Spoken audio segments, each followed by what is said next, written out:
It's been said that the legacy of heroes is the memory of a great name and the inheritance of a great example.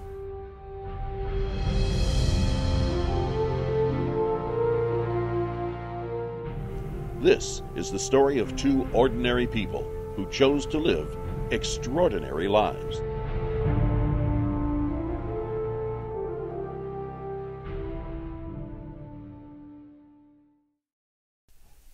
At the close of World War I, Jerry Lyle Pettis was born. The oldest of five, he grew up on a farm in Phoenix, Arizona, and was often seen milking cows and even catching rattlesnakes. It was both his entertainment and the way he made his money. His childhood friends remember his humor, especially when he declared, "Who knows? Maybe I'll be president someday." While the rough farm kid was living life on the ranch, Shirley Neal McCumber was living a carefree life 700 miles away in Mountain View, California. Her father was a great storyteller, and after such stories as Peter Rabbit, Shirley enjoyed hearing about the people who founded our country. He always let me know that table conversation was a time when we could share what was going on in the world. Years later, and after many life experiences, these two met at Pacific Union College. Although Jerry had already graduated, become a pastor and speech professor, he was now an airplane pilot for United Airlines. Shirley was an English major and worked for her professor, Dr. Richard Lewis. Unbeknownst to her, her teacher was playing matchmaker. It was love at first sight. I found him very charming and certainly articulate. 6 months later, they tied the knot and moved to Southern California, where they soon found themselves in Loma Linda. Jerry took the position as vice president for the College of Medical Evangelists, now known as Loma Linda University. A couple of years later, the Pettises created the Audio Digest, a voice recording of medical journal articles on cassette tape. The company was a huge success. The next quest? Politics. While the Vietnam War raged, Jerry decided to run for Congress. It was a challenging campaign race. The current congressman had been in the House for 32 years. Furthermore, the district was largely Democrat, and Jerry was a Republican. The results were close, but he lost by less than 1%. In 1966, it was a different story. He won the seat for the 33rd Congressional District in California. I was elected in December of 1967 in the middle of the year. My congressman had died. And one of the first people that came up and welcomed me was Jerry Pettis. And he knew I'd been born in San Bernardino, and he knew I'd been born in the Loma Linda Hospital. And Jerry and Shirley kind of took me and my wife Cubby into their friendship. I remember once he went down to Antarctica and absolutely taken with the future of Antarctica. He made sort of science and technology a passion. 2, 1, 0, all engines running. His first 4 years in Congress, he served on the Science and Astronautics Committee. It was then, in 1969, when United States astronauts were the first to land on the moon. It's one small step for man, one giant leap for mankind. It was a time of celebration in the midst of the Vietnam War, a time when the nation was torn apart by public opinion.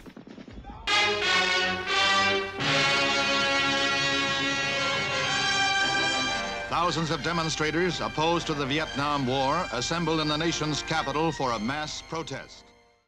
It was a very, very difficult time for him.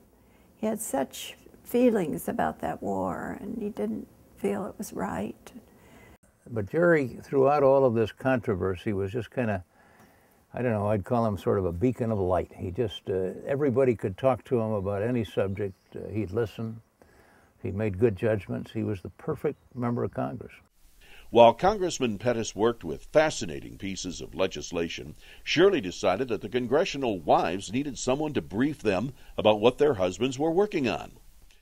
I felt that as congressional wives, we should be knowledgeable about the current bills that our husbands were working on, and so I organized a group called the, I guess we called ourselves the the gay 90th. In those days, that was okay. Every other week, a dozen women would meet to discuss the most pertinent pieces of legislation. It was out of this group that she became close friends with Barbara Bush, and then even next-door neighbors. We bought the house next door, and it was the beginning of a wonderful, long tenure of being next-door neighbors. In 1970, Congressman Pettis was elected to the powerful Ways and Means Committee. He had the distinction of being the second man in the 20th century to gain this post after only 3 years of congressional service. He had to get the approval of 5 tyrants, and the 5 biggest states had the votes on that committee for the number of Republicans in their state. So you couldn't get on Ways and Means without all 5 of those tyrants. And most of them have been there 30 years. You know, they said of Congress in those days, few die and none retire. And there was a man named Frank Bowe of Ohio. And Frank Bowe was about as crusty. To him, a freshman Republican or even a guy that had been there 5 years was nothing. So Jerry went hand in hand. He got everybody else's support, but he had to have Frank Bowe's support. And he went up to Frank Bowe. He told me the story the next day. He said, I went in there scared to death, and I said, Mr. Bowe, because you didn't call him Frank, Mr. Bowe. He said, I've got the nomination of my delegation, and I've got the support of enough people, but I need yours.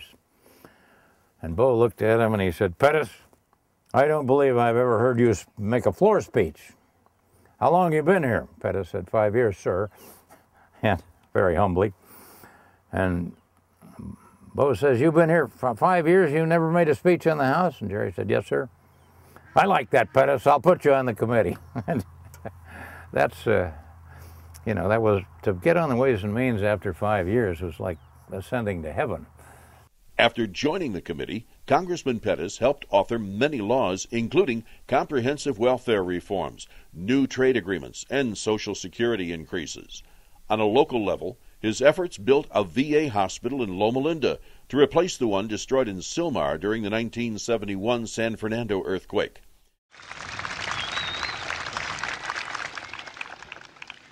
They say that the corn grows tall in Iowa. They grow men even taller. Ladies and gentlemen, let's give a real welcome to the Honorable Donald Johnson, Administrator of our government's Veterans Administration. Don Johnson. His major legislative efforts focused on enactment of his California Desert Protection Bill, which he introduced in 3 Congresses. But it was a difficult time in 1974 when the Watergate scandal rocked the country. I shall resign the presidency effective at noon tomorrow. Vice President Ford will be sworn in as president at that hour in this office. Watergate was very difficult for Republicans, and we had been personal friends of the Nixons. Jerry and President Nixon had been friends for years. I learned a long while ago that there is only one appropriate introduction for our next speaker. Ladies and gentlemen, the President of the United States.